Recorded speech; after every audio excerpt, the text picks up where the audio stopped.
Alrighty, ladies and gentlemen, what's up? How's everybody doing? I'm having actually a pretty fantastic day. Woke up, went to the beach, went for a walk with a few people, and now I'm kind of back home, casting a little bit of StarCraft 2. This is going to be a really high-level game, guys. TLO released a replay pack on Team Liquid.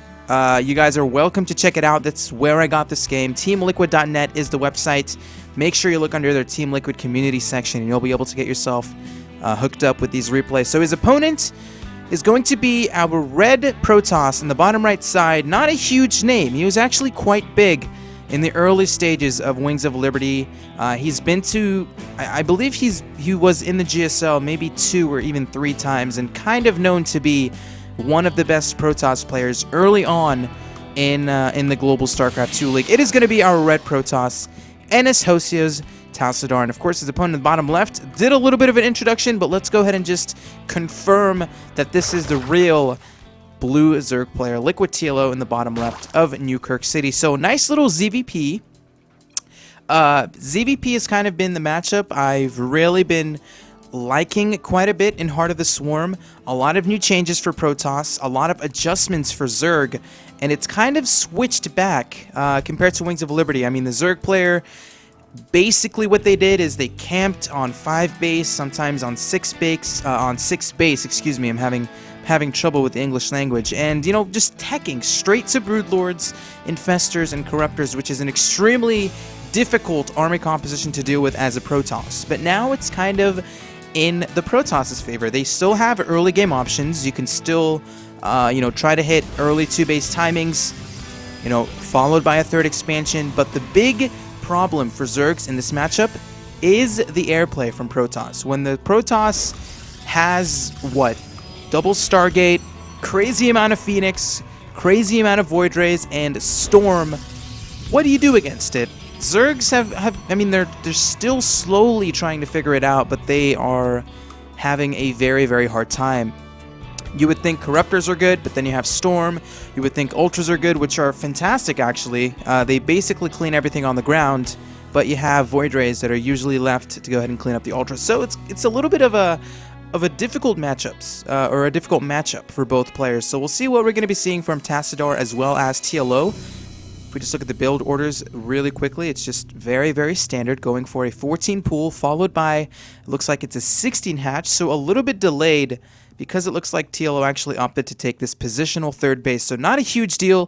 TLO is going to be on 3 bases rather soon, going to be focusing on his economy right now, not even going to make any lings in the production tab, actually has 2, so doesn't need to make more than 2, quite honestly. He just needs to control watchtowers, scout for probes, deny any kind of proxy pylon shenanigans or any kind of early cheeky pressure that Tassadar might be going for. But our Protoss player right now just going for basically the bread and butter of PBT, going for a Nexus first, followed by this Forge, getting a Cybernetics core, and now we're going to see a Zealot in the production tab. So this is what we see a lot in ZVP, ladies and gentlemen.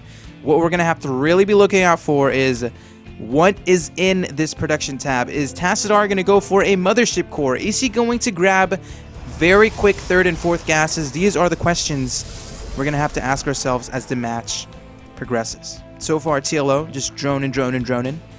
Queen count right now for TLO is going to be 2. 2 more in the production tab, so he's going to be up to 4 here rather quickly. Going to get started on his creep spread. Natural expansion has completed as well, so everything's just looking pretty damn clean for TLO. And as a Zerg, you usually want to be grabbing your gases around the 6-minute or 6-minute and 15-second mark, and then you usually get a Roach Warren, you get your speed, and then you kind of go from there. But it looks like Tassadar just sending in the probe. We'll just want to confirm that, in fact, TLO is on 3 bases. I believe Tassadar did spot this base as well, so he knows everything he kind of needs to know right now. And now we're having a little bit of tech in this game. Tassadar going for a Stargate. Okay, this is becoming rather standard in PvZ. Phoenixes are very, very good early on. Kind of a little bit of metagamey-ish, I think, because this map, it kind of spells Mutalisk play. I mean, the bases are so big.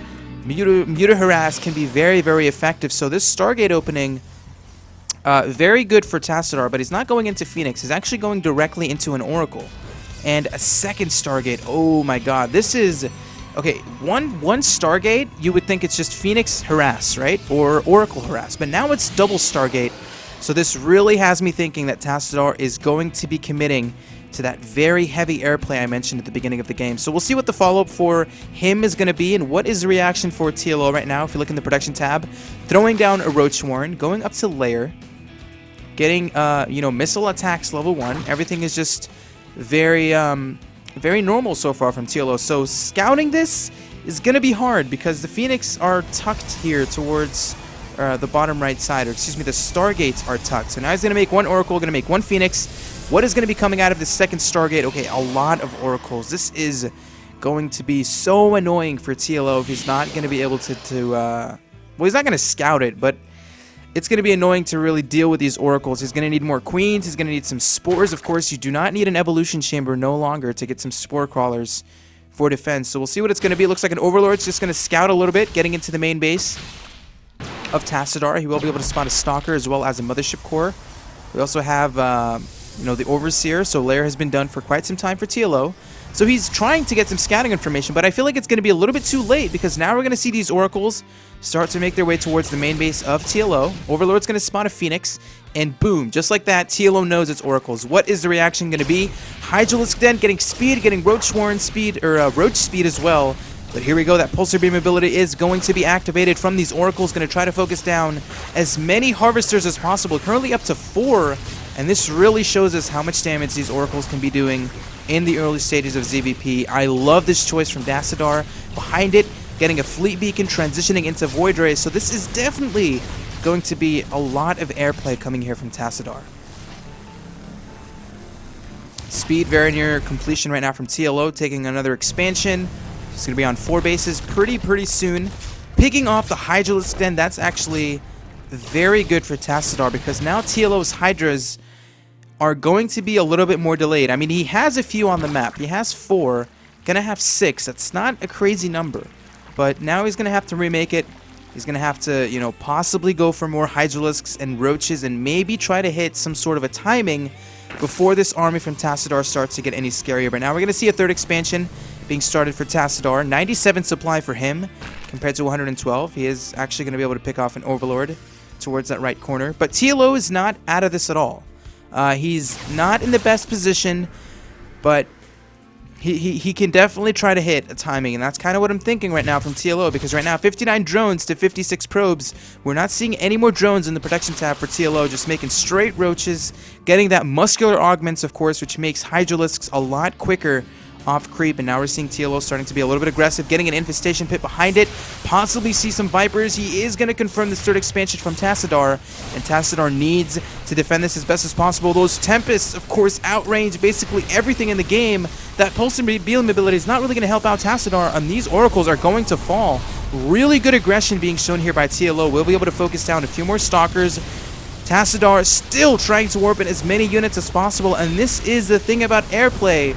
If you let them get so much time, their army just becomes so much more intimidating. Now it's not so annoying, or it's not so scary. I mean, 2 Tempests, a few Void Rays, but TLO, I guess he made a few drones back home. He's up to 60 to 62, so a little bit of an advantage for Tassadar.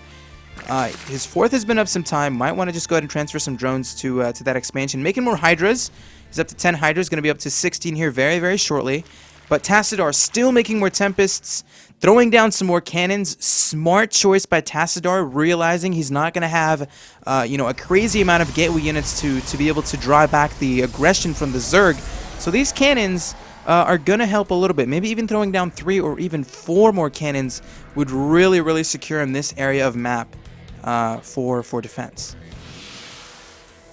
TLO making some links, getting missile attacks level 2.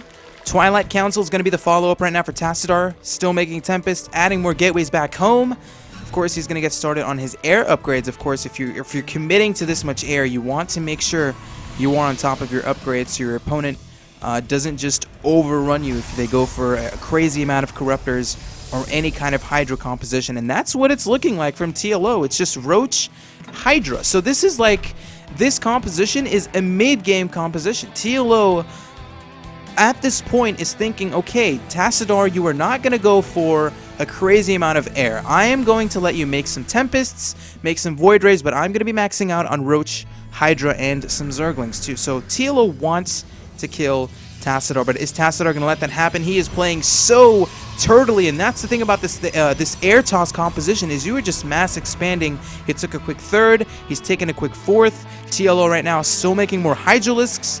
Very, very close to supply max here for TLO, 184 to 134 of our Protoss, and there is that Templar Archives composition. Storm makes this army so much more powerful. I mean, these Hydralisks basically melt a Colossus, and they absolutely melt a Storm. So Tassadar just wants TLO to be on his side of the map so he can get some Templars on the map to be able to defend any coming push from TLO. And here we go. It looks like TLO getting ready to be very, very aggressive. A lot of Hydras, a lot of Roaches. +1 has finished. +2 is just going to finish, as well as that Grooved Spines ability is in the Protection tab. So TLO timing this very nicely. Doesn't want Tassadar to take the 4th expansion. Tassadar immediately going to cancel it. And oh my god, Tassadar's units are on the other side of the map. We're also seeing a little bit of a Zealot Warp in, but TLO has a crazy high amount of Hydralisk making his way towards the 3rd expansion of Tassadar. What does Tassadar have? I mean, his units, these Tempests, are very slow, and TLO is just focusing down a lot of Harvesters, a lot of Pylons, might even be able to get this cannon, but it looks like Tassadar will be able to use that cannon ability onto that Nexus. But I mean, 125 supply to 194. We're even having some Roaches and Hydralisks move into the natural expansion of Tassadar, focusing yet another Nexus, and Tassadar is in some trouble. And this is just so brilliant by TLO, executing a very well-timed push. Some Zealots being warped in, of course, charge is complete, which is going to help a little bit, but TLO, this many units, that's really, it's going to be very tough for Tassadar to try to come back in this game. I mean, these Tempests, of course, are going to outrange these Hydralisks. TLO still continuing to expand all over the map. I'm not really too sure what these Hydras and Roaches are doing. Just kind of dancing, I guess, by the 5th expansion, or would-be 5th expansion of Tassadar. But there we go. We're seeing another Nexus actually double expanding for Tassadar. But he's in a lot of trouble. He doesn't have a lot of gateways. 1, 2, 3, 4, 5, 6 gateways. That's a good number. But these Tempests, I think TLO, with 44 Hydras against this many Tempests, and TLO has some pretty good upgrades, he should be able to clean this up. But you never know, man. Protoss army, very, very strong. He even has a few Templars here into the composition. 5 Templars are going to help tremendously in an actual engagement here for Tassadar. TLO setting up a little bit of a flank, I guess, catching his opponent a little bit with his pants down, moving towards the natural with the remainder of his army, towards the natural expansion. Tassadar might even force yet another cancel. Yes, he does. He is pinned back on 1 base. More units towards the center of the map. Tassadar is not paying attention. These Tempests are so vulnerable. GG is thrown out by our Korean Protoss player. TLO playing this so intelligently, knowing that the Protoss army is the scariest when it's maxed out, right? So TLO making Hydras, making Roaches, scouting a relatively quick third, had a pretty good economy. I mean, 79 drones by the end of the game is pretty good. So he must have had around 65 to 70 when he was actually consistently producing Hydralisks. And he just played a very good game. So congratulations to him. Hopefully you guys enjoyed the commentary. I'm going to be posting a lot more YouTube videos onto my YouTube, or a lot of StarCraft 2 Heart of the Swarm videos onto my YouTube. And I guess that's going to conclude this game. Thank you guys very much for watching. Stay safe, good luck, and have fun.